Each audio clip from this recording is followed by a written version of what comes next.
পুরো মাল প্যাক করা হবে। প্লাই কারখানা, প্লাই মানে প্লাই তৈরি হয় পাকা। আরে চেয়ার তৈরি হয়, চেয়ারের পিছনটা যেটা ওটা সব চেয়ারের পিছন আছে।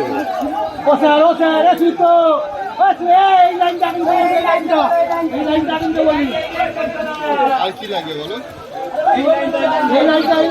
বলবি কিসের থেকে আগুন লাগে সেটা চাট করে বলা সম্ভব না। এই জাস্ট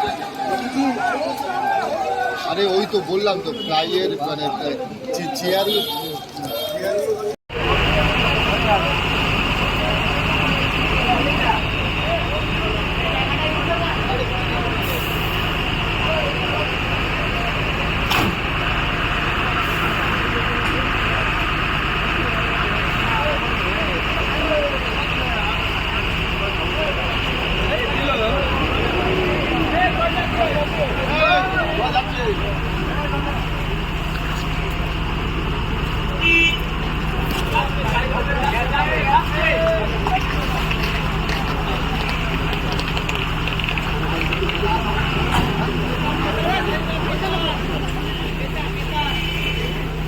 क्या मार रहे हैं?